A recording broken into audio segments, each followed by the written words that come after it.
Trouble keeping going.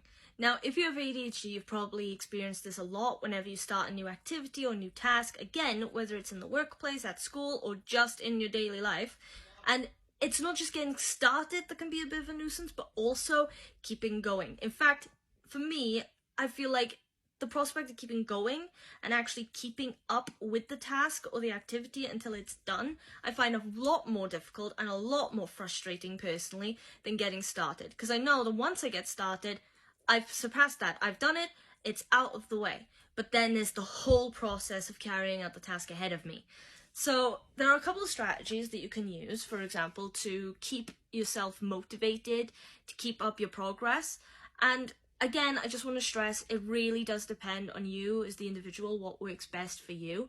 But some really common ones, and I'm just going to cover two of them because, like I said, it's really depends on the individual, okay? So there are all sorts of methods that you could try. So long as you find something that helps you stay motivated, that's all that matters.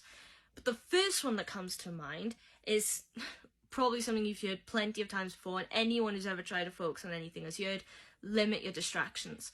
But the thing is, unlike someone without ADHD, distractions can be annoying, and usually it's something very persistent or something loud or something obvious. But if you have ADHD, even really subtle things, small things, can be really annoying and really distracting. And a lot of the time, your brain just does it on its own anyway.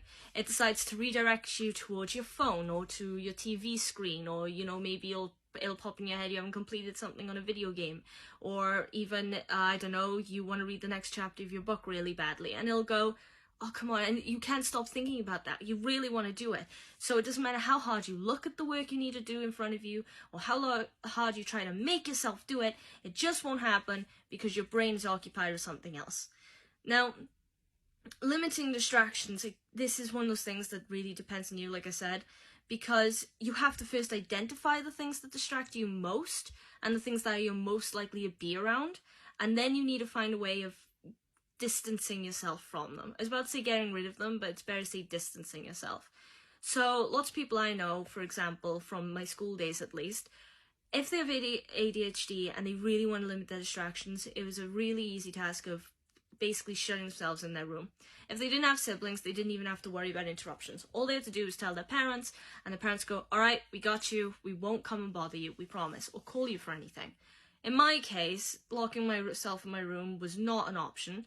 One, because I actually find silence distracting. See, that's what I mean, because an ADHD can be anything. And some people find silence distracting and need noise and activity around them to concentrate, even though that sounds like it doesn't make sense, but believe me, it does. Yeah, it does work. I mean, it does happen.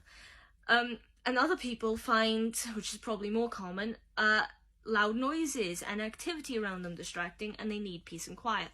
If I have peace and quiet, the best way I can explain it is my head, it's almost like the silence starts ringing in my head. And it's kind of like my head is bringing in the silence and then is sort of rambling on or going down like a train of thought that I can't stop. I will think about one thing and then another thing, and it'll stress me out, and the last thing I can think about is the task I'm supposed to be doing. So that's why it's important to identify exactly what it is distracts you and get rid of it. Also, if you can find, or distance yourself from it, sorry. Also, if you can find something that perhaps really hones you in or helps you stay focused, that's good too. In my case, music. Music is really good. Put my earphones in, let me sit at the table when everyone is doing their thing. I can't hear what they're doing, so I'm not getting distracted by the conversations. But I feel like there's a sort of rumble of activity around me, and that makes me feel lighthearted, it makes me feel good, not isolated, my head's not running away with me, and I have the music to kind of just direct me towards my work. It's almost like my hand moves to the rhythm of the music, and I'm referring mostly to when I'm typing on my laptop or writing by hand. So it also depends, I suppose, on the task as well, how best you can distance yourself from your distractions. But there we are. Your phone can also be a big distraction because perhaps you want to check something on it, or notification pops up or just goes bing. That little bing is distracting enough. So it's good to put that on silent, turn it off. Even limiting your internet use, your use on websites. Again, it depends on what task you're doing, because obviously if you need your laptop, for example, if you need to be researching something, then that's the thing, that you need your laptop, you need the internet. In my case, I'm usually writing stories, so I need it. But yeah, so like I said, limit distractions. Identify what distracts you, then find the appropriate method to limit it as much as possible around you, and it's good then that you can just sort of focus on what you need to do and you flow with it, get fixated on it. Now, the second strategy is ladders, and I'll explain what I mean. I've heard this referred to as ladders. Basically, all that means is sometimes a task can become really boring. It can become monotonous, mundane, even if it's something you really like. I'll use an example of me with my books. I love all the stories I'm writing, but sometimes writing about the same characters and the same narrative and going through the paces, even though I enjoy the book myself, I find it monotonous, and I want a bit of a change of pace. So if you have multiple tasks going on, it's all right to do what I've seen it as referred to as ladders, which is basically switch between tasks, so alternate between them. So long as you're getting some work done, so long as you're making some progress, it's not a waste of time, and it stops any one task from becoming boring or monotonous. It stops you from losing motivation, and you can continue on with that task at your leisure. So it's like, if all of a sudden you're not feeling it in one task, you really want to get it done, but you're not feeling it, don't push yourself to get it done, because you're probably going to rush it. It'll be poor quality, whatever it is you're doing. It's better to just switch to another task that you need to get done for a minute, an hour, whatever it is, and then when you feel up to going back to the first one, go back to it.